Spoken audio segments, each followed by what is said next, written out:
Hello बच्चों। आज मैं आप लोगों को क्लास 10th की डीओई की तरफ से आपको मिशन मैथमेटिक की वर्कशीट मिलती है। तो यहाँ पर आपके पास 21 नवंबर की ना चैप्टर 14 की असेसमेंट वर्कशीट आई हुई है प्रोबेबिलिटी की। तो इसकी मेन वर्कशीट्स जो थी वो तो हमने कर ली, चैनल पे अपलोड है। चलो आज हम इसकी असेसमेंट वर्कशीट करते हैं। यहाँ आपसे क्या कह रहा है फर्स्ट क्वेश्चन में, the probability that a number selected at random from a number 1 to 25 being a multiple of 6। कह रहे प्रोबेबिलिटी बताओ, अगर हम 1 to 25 के बीच में कोई भी एक नंबर सेलेक्ट करते हैं, अब वो नंबर मल्टीपल ऑफ 6 हो, तो मल्टीपल ऑफ 6 होगा 6, 12, 6 2 जा, 6 3 जा और 6 4 जा। चार ही नंबर हो सकते हैं क्योंकि 6 5 जा तो 30 हो जाता है, वो इसमें है ही नहीं, 25 तक के ही नंबर है। तो फेवरेबल आउटकम 4 हो गए और टोटल आउटकम 25 हो गए। तो 4/25 इसका आंसर। क्लियर है। नेक्स्ट आपसे क्या कह रहा है, two coins are tossed simultaneously, दो कॉइन्स को आपने एक साथ टॉस किया। The probability of getting at most one head, मतलब ज़्यादा से ज़्यादा एक हेड आना चाहिए। पहली बात तो दो कॉइन जब टॉस करते हैं तो मेरे आउटकम्स होते हैं head head, tail tail, tail head और हेड टेल। या तो एक भी हेड ना आए या ज़्यादा से ज़्यादा एक हेड आए। तो ये तीन है केस, दो हेड के तो हो ही नहीं सकते चांसेस। तो इसका आंसर आ जाएगा 3/4, क्योंकि इसके फेवरेबल आउटकम्स 3 हो गए और टोटल आउटकम्स 4 हो गए। ठीक है, चलिए नेक्स्ट क्वेश्चन 3 में कह रहे हैं, a dice is thrown once, आपने एक डाइस को एक बार थ्रो किया है। Find the probability of getting a number less than 7 on the dice. 7 से कम नंबर आ रहा है ये बताना है। सारे नंबर 7 से कम ही होते हैं, तो टोटल आउटकम तो इसके वैसे ही 6 होंगे, 1 to 6 नंबर्स होते हैं उसमें। टोटल आउटकम 6 हो गए। और अगर मैं फेवरेबल आउटकम्स की बात करूं तो वो भी तो यहाँ 6 ही हैं, क्योंकि वो बोला लेस देन 7। तो लेस देन 7 तो सारे ही नंबर है 1 to 6। तो प्रोबेबिलिटी मैंने यहाँ निकाली,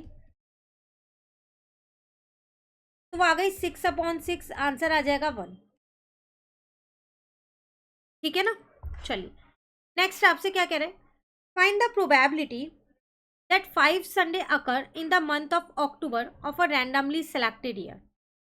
कह रहे एक हमने अक्टूबर का महीना लिया है, किसी भी साल का ले लिया, उसमें 5 संडे आएंगे, उसकी प्रोबेबिलिटी बताओ। तो देखो आप लोगों को पता है कि अक्टूबर के मंथ में टोटल 31 डेज होते हैं। सबसे पहली बात हम यहाँ लिखते हैं डेज इन अक्टूबर, होते हैं 31। तो इसमें से मैं कह सकती हूँ 28 डेज तो फिक्स है, जिसमें 4 संडे आएंगे ही आएंगे। इन फर्स्ट 28 डेज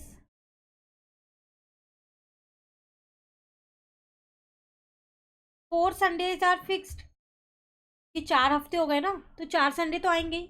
अब जो रिमेनिंग 3 दिन बचे हैं,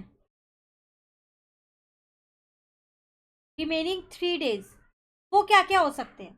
तो कोई या तो वो हो सकते हैं संडे, मंडे और ट्यूसडे, या फिर ऐसा भी हो सकता है मंडे ट्यूसडे वेडनेसडे हो, या फिर ऐसा भी हो सकता है ट्यूसडे वेडनेसडे और थर्सडे हो, या फिर ऐसा भी हो सकता है वेडनेसडे थर्सडे और फ्राइडे हो, या फिर थर्सडे फ्राइडे सैटरडे हो, या फिर फ्राइडे सैटरडे संडे हो, या फिर सैटरडे संडे और मंडे हो सकते हैं ना। तो 1 2 3 4 5 6 7, अब प्रोबेबिलिटी निकालनी है आपको 5 संडे की। तो 4 संडे तो फिक्स है, उसकी प्रोबेबिलिटी तो निकलेगी नहीं, क्योंकि जो श्योर इवेंट है उसकी प्रोबेबिलिटी कैसे निकालूं। प्रोबेबिलिटी मतलब रैंडमली कुछ होना। एक संडे की बात हो रही है जो एक रह गया, तो या तो इसमें आ सकता है संडे, या इसमें आएगा या इसमें आएगा। तो इसका मतलब 3/7 आपका इसका आंसर हो। 4 संडे की प्रोबेबिलिटी नहीं निकालनी, क्योंकि 4 संडे तो फिक्स है, आएंगे ही आएंगे। जो एक संडे की डाउट है ना, वो 3 दिन में, उसकी प्रोबेबिलिटी है 3/7। ठीक है, क्लियर। चलिए नेक्स्ट कह रहे हैं, from a well shuffle deck of 52 playing cards all red queens and all the aces have been removed. Now a card is drawn at random from this deck, what is the probability of getting a black king. तो देखो total cards है मेरे पास यहाँ पर 52, लेकिन इसमें से कुछ कार्ड्स आपने निकाल लिए, सारी क्वीन निकाल ली रेड वाली, तो दो क्वीन होती है रेड की, तो वो दोनों क्वीन निकाल ली। ऑल द एसिस, टोटल 4 एस होते हैं, वो निकाल लिए, रेड के भी और ब्लैक के भी मिला के। तो 50 में से 4 जाएगा तो 46 बचा। ठीक है, अब आपको प्रोबेबिलिटी बतानी है कि आपके पास ब्लैक किंग हो। तो ब्लैक किंग तो हमारे पास 2 होते हैं ना, तो बस ब्लैक किंग मेरे पास 2 है और टोटल कार्ड अब 46 है। 52 तो रहे नहीं क्योंकि कुछ कार्ड्स आप ऑलरेडी निकाल चुके हो। तो 46 को 2 से डिवाइड कर दो, 23। 1/23 आपका आंसर। क्लियर? चलिए लास्ट है आई थिंक ये क्वेश्चन नंबर 6। कह रहे a box contain 14 red, 22 yellow and 9 purple, 24 green, 10 blue and white, 11 white disc.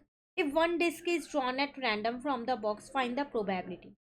एक बॉक्स के अंदर कुछ डिस्क हैं, कलर्स आपको बता रखे हैं, नंबर्स बता रखे हैं। आपने कोई भी एक डिस्क निकाली है, सबसे पहले पर्पल कलर की प्रोबेबिलिटी बता। तो प्रोबेबिलिटी बतानी है आपको यहाँ पर पर्पल कलर की। तो पर्पल कलर है मेरे पास 9 डिस्क है और टोटल डिस्क कितनी होंगी वो आपको काउंट करनी पड़ेंगी। 14 में आपको 22 प्लस कर देना है, देन 9 प्लस कर देना है, उसके बाद 24 प्लस करना है, देन 10 और 11 प्लस करना है। तो टोटल आपके पास 90 है। तो 1/10 आ गया। यहाँ साथ में लिख देना कि टोटल नंबर ऑफ डिस्क आपके पास कितनी है, सबको प्लस करके दिखा देना एक बारी, कहीं ऐसा ना हो आपके नंबर कट हो जाए अगर आप डायरेक्ट करो तो। ठीक है। सेकेंड पार्ट में कह रहा है नाइदर रेड नॉर येलो। ना तो रेड होनी चाहिए और ना ही येलो होनी चाहिए। रेड और येलो हटा दो ना भाई। 14 और 22 हटा दो। 19 में से 14 और 22 को हटा दो, 54 बचा। फेवरेबल आउटकम बाकी की तो कोई भी हो सकती है ना। तो 54/90। 9 की टेबल में ये 10 पे आता है और ये 6 पे आता है। देन 2 की टेबल में ये 3 पे आता है, ये 5 पे आता है। 3/5 आपका आंसर। ठीक है। अब कह रहा है आइदर ग्रीन और वाइट, या तो ग्रीन हो या फिर वाइट हो।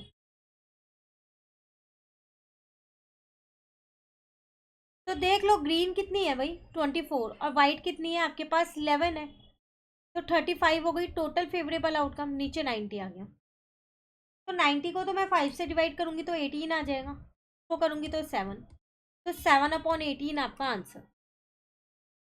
क्लियर है? तो ये थी आपके पास असेसमेंट वर्कशीट जो कंप्लीट हो गई है। मिलते हैं नेक्स्ट क्लास में अब आगे की वर्कशीट के साथ।